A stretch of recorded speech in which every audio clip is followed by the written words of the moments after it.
नमस्कार साथियों, स्वागत है आप सभी का वाईफाई स्टडी 2.0 पर। मैं हूं अंकित अवस्थी। आप हैं मेरे साथ में एक अंतरराष्ट्रीय विषय जो कि बहुत लंबे समय तक दुनिया के सबसे ज्यादा महत्वपूर्ण विवादित विषयों में से एक रहा है, उसके बारे में चर्चा करने के लिए।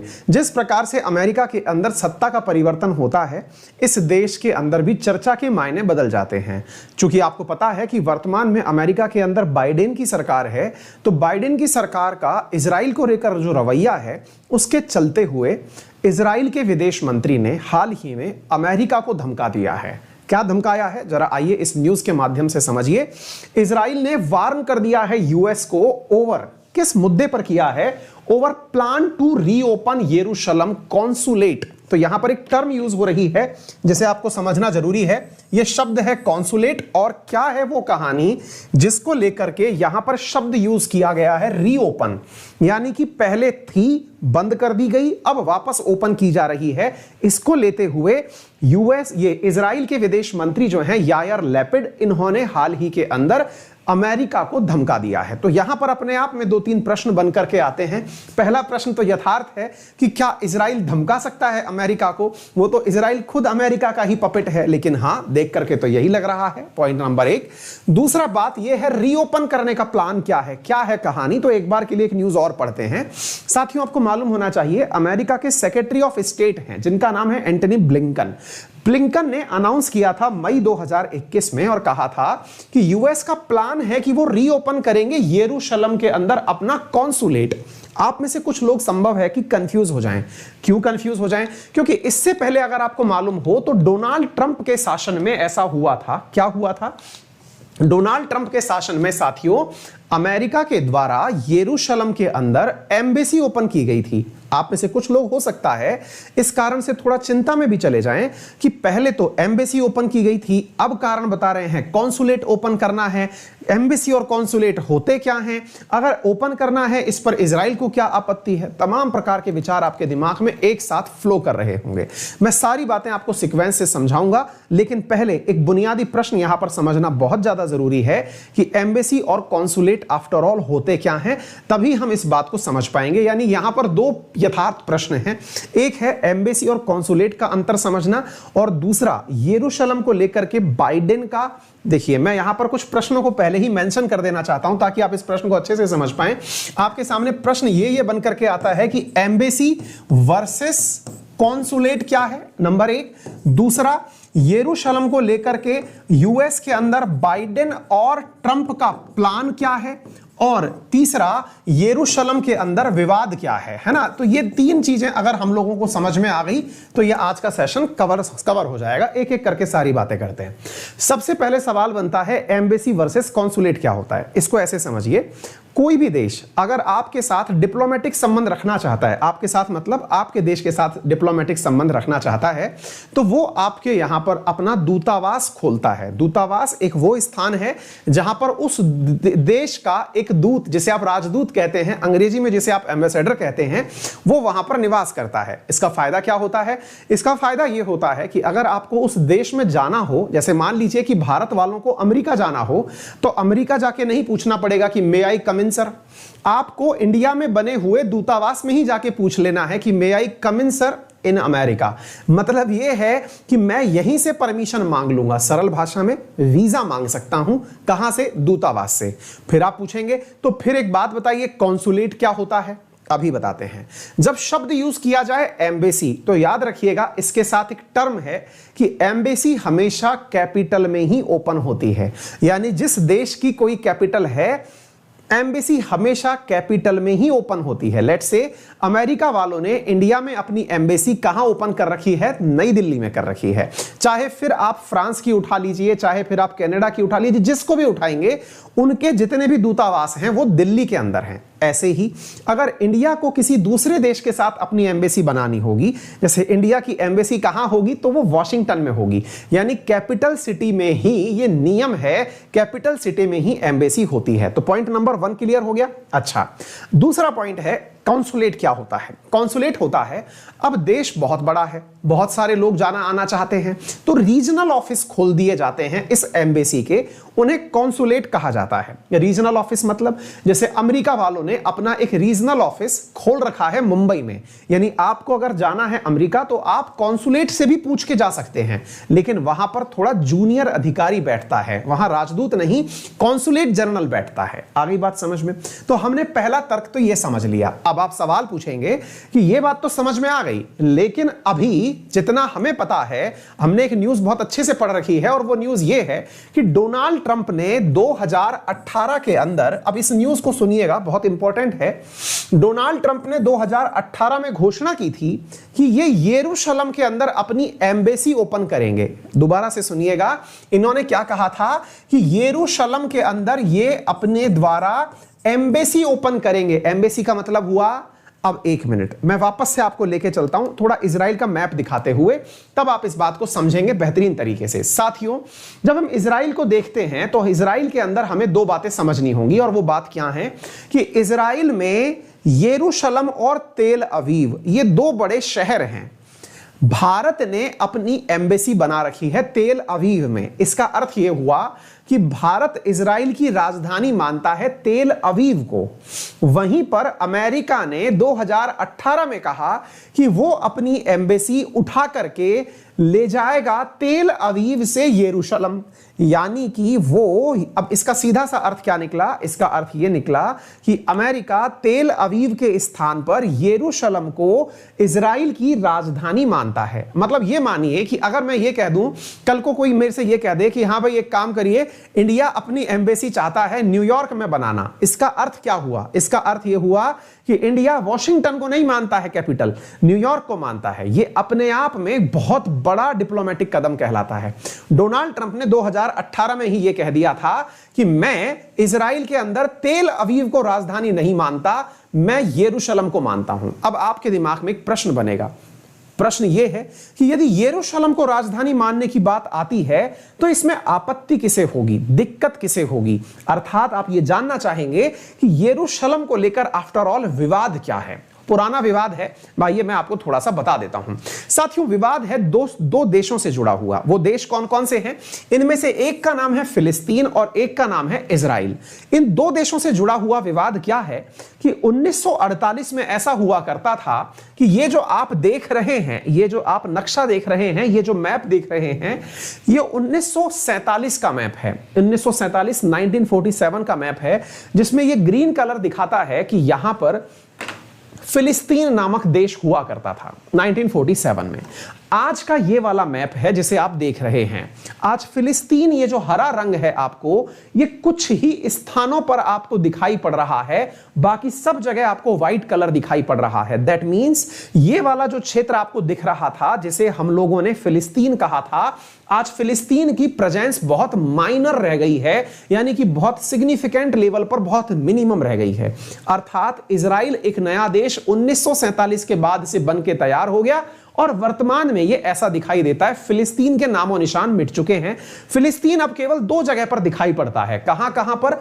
एक दिखाई पड़ता है गाजा पट्टी में और एक दिखाई पड़ता है वेस्ट बैंक नामक स्थान पर। इसके अलावा फिलिस्तीन के रेलिक्स खत्म हो चुके हैं।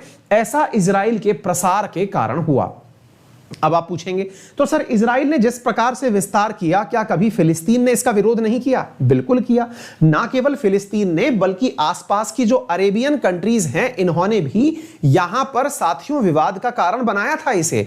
इन्होंने कहा था कि इजराइल ऐसा कैसे कर सकता है, फिलिस्तीन को खत्म कैसे कर सकता है। तो पता चला क्या हुआ, 1967 के अंदर एक युद्ध हुआ। 1967 के अंदर एक युद्ध हुआ जिसे इजराइल और अरब युद्ध कहा जाता है। इजराइल और अरब देशों के बीच का युद्ध कहा जाता है। इसमें जो अरब देश थे, उन्होंने समर्थन दिया था फिलिस्तीन का और इजराइल का समर्थन कर रहा था अमेरिका। साथियों, इजराइल ने अपने इस 6 दिवसीय युद्ध के अंदर अरब राष्ट्रों को पूरी तरह पीछे धकेल दिया और इनके पास में एक जगह हुआ करती थी जिसका नाम था यरूशलेम, और इजराइल ने उस यरूशलेम नाम जगह को कब्जे में ले लिया। यानी कि जो यरूशलेम है, ये 1967 से कब्जे में है इजराइल के। किसके कब्जे में है?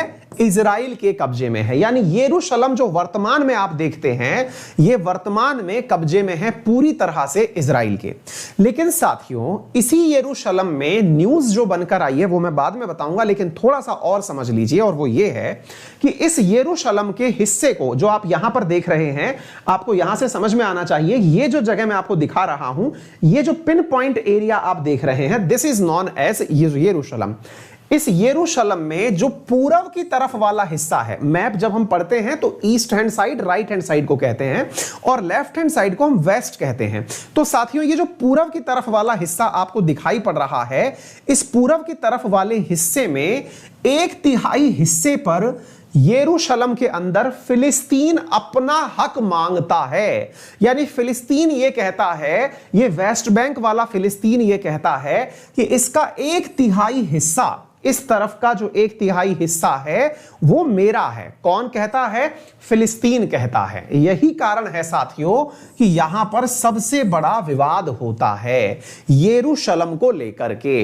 इजराइल क्या कहता है कि मैंने 1967 की लड़ाई के अंदर पूरा यरूशलेम जीत लिया था, इसलिए ये पूरा यरूशलेम मेरा है। ये कौन कहता है? ये इजराइल कहता है। तो इजराइल पूरे यरूशलेम को अपना मानता है, वहीं इसके पूर्वी किनारे को, जो कि लगभग 1/3 हिस्सा है, इसे फिलिस्तीन अपना मानता है। आज विवाद का कारण क्या है साथियों? डोनाल्ड ट्रंप की जब सरकार थी तो डोनाल्ड ट्रंप ने इस पूरे यरूशलेम को इजराइल का हिस्सा माना था और मानते हुए यरूशलेम के अंदर किसकी कैपिटल क्या बना दी थी? एम्बेसी बना दी थी। यानी अमेरिका ने यरूशलेम को इजराइल की राजधानी बना दिया था। वहीं पर आज जो बाइडेन की सरकार है, अब वो क्या कहती हैं? अब फिर से इस न्यूज को पढ़िए, शायद अब आपके ये न्यूज समझ में आ जाए। बाइडेन सरकार कहती है कि यूएस प्लान टू रीओपन यरूशलेम कॉन्सुलेट। इसका मतलब क्या हुआ कि अगर ये यरूशलेम है तो इसके पूरे की पूरे भाग को समझता था कौन? अपना इजराइल पूरे यरूशलेम को अपना समझता था। ठीक है, डोनाल्ड ट्रंप भी यही समझते थे, यानी पूरा यरूशलेम किसका है? इजराइल का। ठीक है, इसी आधार पर पूरे यरूशलेम के अंदर एक एम्बेसी बनाई गई। एम्बेसी किसने बनाई? अमेरिका ने बनाई। ठीक है, बाइडेन क्या कहते हैं? बाइडेन कहते हैं कि इस पूर्वी किनारे के अंदर ये जो ईस्टर्न एरिया है यरूशलेम का, इसमें हम कॉन्सुलेट खोलेंगे। मतलब ये हुआ कि ये एम्बेसी बंद नहीं कर रहे हैं, हम इधर भी कॉन्सुलेट ओपन करेंगे। इसका मतलब यह हुआ कि हम फिलिस्तीनियों की मदद करने के लिए यहां पर दूतावास ओपन करने जा रहे हैं, वाणिज्यिक दूतावास, यानी कि एक सब्सिडरी चीज। आप पूछेंगे तो क्या पहले यहां हुआ करता था क्या? बिल्कुल, 2018 से पहले यहां कॉन्सुलेट होता था, ट्रंप ने बंद कर दिया। ट्रंप ने कहा नहीं, पूरा यरूशलेम जो है वो इजराइल का है। तब बेंजामिन नेतन्याहू की सरकार हुआ करती थी। अब क्या हो रहा है? बाइडेन कह रहे हैं कि मैं इस किनारे पर कॉन्सुलेट खोलूंगा ताकि फिलिस्तीनियों की मदद हो सके, यानी कि पैलेस्टाइन के जो लोग हैं उनकी मदद करने के लिए यह काम करना चाहता हूं। तो आप कॉमन सेंस लगाओ कि यह जो पूरा क्षेत्र वर्तमान में इजराइल के कब्जे में है, उसमें से एक क्षेत्र ऐसा हो जाए जिसमें अमेरिका यह कह दे कि मैं यहां पर फिलिस्तीनियों के लिए जगह बनाने वाला हूं। तो ये इजराइल को कैसे पसंद आएगा? और जब इजराइल को ये बात पसंद नहीं आएगी तो धमकियां ही मिलेंगी, धमकियां ही मिलेंगी। और धमकियों में आप देख लीजिए, यायर लैपिड, इन्होंने धमकी दे दी। इनने कहा कि ऐसा नहीं हो सकता, देश हमारा है, जगह हमारी है, आप कैसे कह सकते हैं कि उसका एक हिस्सा हम फिलिस्तीनियों के लिए खोलना चाहते हैं? ये नहीं कर सकते सर आप। तो कहने का अर्थ यह हुआ कि इस विवाद में यायर लैपिड का बयान बिल्कुल आग में घी का काम कर रहा है। अब आप ऐसे समझिए, यायर लैपिड ने ऐसा क्यों कहा? इनने कहा कि मैं तो परमिशन दे भी देता, लेकिन परमिशन देते मेरी सरकार गिर जाएगी। बोले क्यों? क्योंकि नेतन्याहू के समय पर ट्रंप हुआ करते थे, तो नेतन्याहू की तो यह विजय में काउंट किया जाता है, आन बान शान में काउंट किया जाता है कि नेतन्याहू ने पूरे की पूरे यरूशलेम को इजराइल को दिलवा दिया था। लेकिन हमारी सरकार के समय, जो वर्तमान में नफ्ताली बेनेट की सरकार है, 2023 में इनको प्रधानमंत्री बनना है, तो बोले ऐसी स्थिति में अगर हमने यरूशलेम का एक हिस्सा फिलिस्तीनियों को दे दिया, जो कि 1967 के युद्ध में हमने जीता था, और उसका एक हिस्सा उनको दे दिया, तो ये तो हमारी हार होगी, और हमारी हार का मतलब है कि इजराइल में हमारी पार्टी चुनाव में गिर जाएगी। तो हमारी सरकार ही नहीं बचेगी, हमारे अलायंस हमको छोड़ के भाग जाएंगे तो हम सरकार चलाएंगे कैसे? तो हम ये होने नहीं देंगे। इस बात को लेकर के तनाव हो गया है इजराइल और अमेरिका के बीच में। यही कारण है कि इजराइल के जो यायर लैपिड हैं, इन्होंने अपने तल्खरेजे में यह कह दिया कि हम ये होने नहीं देंगे। अब आपके मन में एक सवाल बनेगा कि सर एक बात बताइए, यरूशलेम को लेकर इतना विवाद क्यों होता है? ट्रंप इसमें आग में घी का काम क्यों करते हैं? यरूशलेम को लेकर इतना विवाद क्यों है? ये आफ्टर ऑल इतनी विवादित जगह क्यों है? साथियों, इसके पीछे आज का नहीं, बहुत बड़ा ऐतिहासिक कारण है। असल में इसके पीछे ऐतिहासिक कारण यह है कि जो ये यरूशलेम है ना साथियों, ये माना जाता है कि ये चार पर्टिकुलर ग्रुप्स हैं जिनके बहुत बड़े महत्व की जगह है। चार बड़े बड़े ग्रुप्स के महत्व की जगह कैसे है साथियों? जो ईसाई हैं, क्रिश्चियनिटी जो है वो ये मानती है कि जो उनके ईसा मसीह थे, उनको सूली पर इसी जगह इसके अंदर यरूशलेम में चलाया गया था।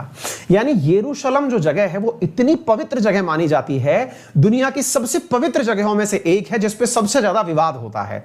क्या माना जाता है कि यही वो जगह है जहां पर ईसा मसीह को सूली पर चढ़ाया गया था। यानी कि ईसा मसीह यहीं से अपनी यात्रा कर गए थे, कि स्वर्ग सिधार गए थे, ठीक है ना? और यहीं से उनका पुनर्जन्म हुआ था, यानी कि ईश्वरीय अवतार में वो यहीं से निकल करके आए थे। तो ये तो हो गई ईसाई लोगों के लिए बहुत जबरदस्त जगह। अच्छा, दूसरी तरफ अगर हम चलते हैं क्रिश्चियनिटी के साथ साथ, तो अर्मेनियन जो लोग हैं, अर्मेनिया के जो लोग हैं, उनकी भी यहां पर जो अपना अर्मेनिया के जो लोग हैं वो भी अपना ओरिजिन यहीं से मानते हैं। इसी प्रकार से जो यहूदी हैं वो अपना ओरिजिन यहीं से मानते हैं, और जो मुस्लिम हैं वो ये मानते हैं कि पैगंबर साहब ने मक्का मदीना से एक रात में यरूशलेम की यात्रा की थी, और यहां पर आकर के जो अल अक्सा मॉस्क है वहां पर उन्होंने जो उनसे पहले के पैगंबर्स थे उनकी आत्माओं से बातचीत की थी, और आत्माओं से बात करके यहीं से उनको भी एक प्रकार से ये समझिए कि कनेक्शन बैठा था उनका ईश्वर के साथ में, यानी कि जिनको वो मानते हैं अल्लाह जो है उनसे इनका कनेक्शन बैठा था। तो एक प्रकार से ये सभी धर्मों के लिए बहुत बड़ी इंपॉर्टेंस की जगह है। अब ऐसी स्थिति में ये वो जगह बनकर आई जिसको लेके इतिहास में बड़े युद्ध हुए हैं। जब आप लोग विश्व इतिहास पढ़ते हैं तो उसमें एक टर्म आता है that is known as crusades. Crusades का मतलब क्या है साथियों? कि यहां पर इस यरूशलेम पर कब्जा करने के लिए आज की स्थिति नहीं है कि इजराइल ऐसा कर रहा है, इजराइल यहूदियों की जगह है, लेकिन अमेरिका जो कि क्रिश्चियनिटी डोमिनेटेड है वो इसकी मदद क्यों करता है इजराइल की? रीजन ये है क्योंकि इजराइल के माध्यम से ईसाइयों को अपनी यरूशलेम के अंदर चर्च तक पहुंचने की जगह मिल रही है।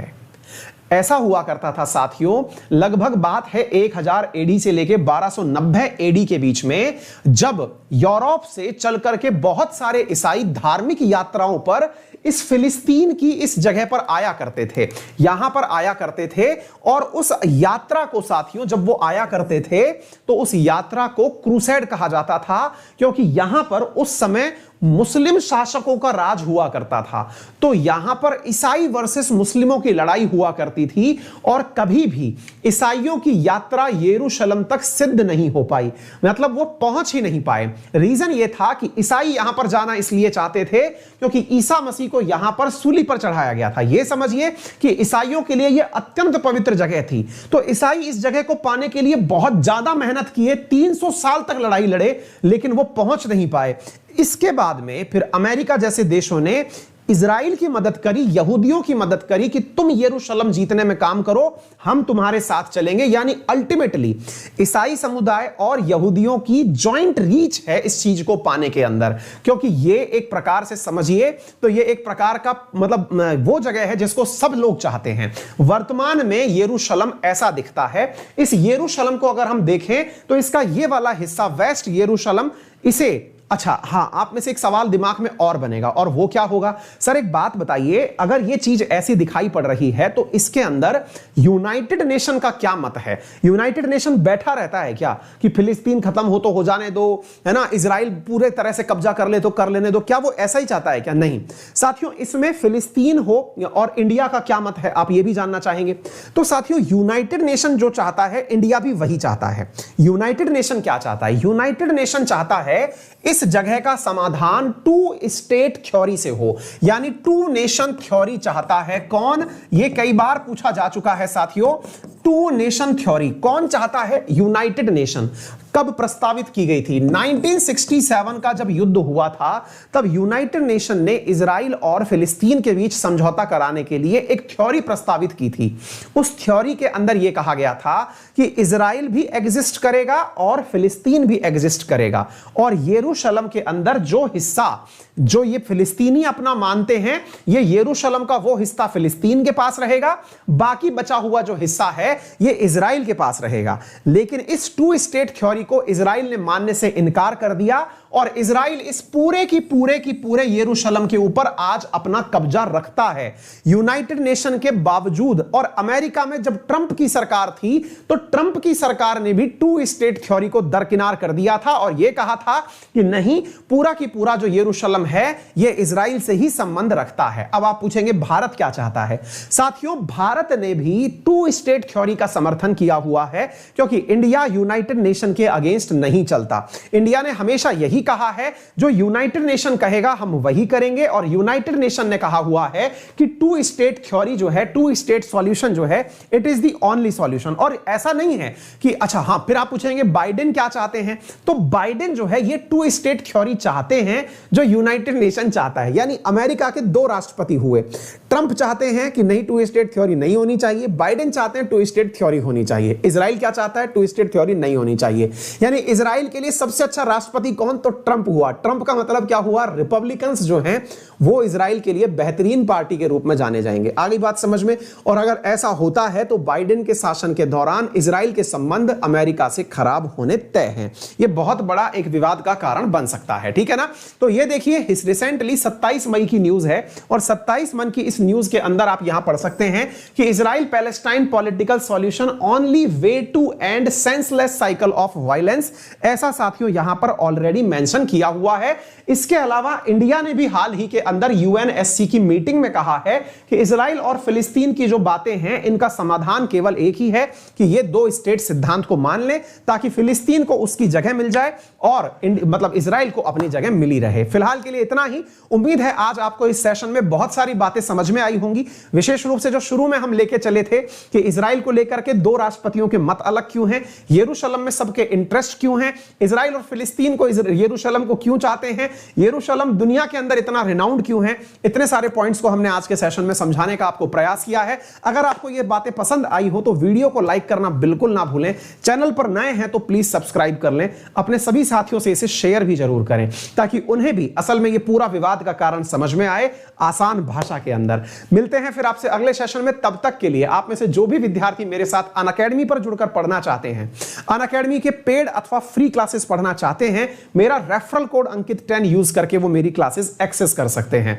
रोजाना सुबह 10:10 पर अनअकैडमी के एप्लीकेशन पर लाइव टेस्ट लेता हूं मैं, यानी जिसमें मैं और बच्चे आज साथ साथ बैठ करके टेस्ट को सॉल्व करते हैं, उनका समाधान मैं डिस्कस करता हूं, प्रॉपर तरीके से एनालिसिस यहां पर होता है। वहीं पर पेड बैचेस में मेरे द्वारा अनअकैडमी पर यूपीएससी एसएससी दोनों कैटेगरीज में क्लासेस ली जा रही हैं। यदि आप पढ़ना चाहते हैं मेरे साथ तो किसी भी कैटेगरी में आप कोर्स परचेज करें। वहां पर जितने भी एडुकेटर्स पढ़ा रहे हैं उन सब की क्लासेस आपको मिल जाएंगी। उन सभी एडुकेटर्स की क्लास में जो फीस का डिस्काउंट है वो 10% होगा। फीस आपको एक बार देनी पड़ेगी, क्लासेस आपको सभी एडुकेटर्स की मिल जाएंगी। फिलहाल के लिए इतना ही। फिर मुलाकात करते हैं इसी चैनल पर रोजाना की तरह रियल न्यूज एंड एनालिसिस, रोजाना सुबह 7:15 बजे यूट्यूब पर। Thank you so much. See you in the morning.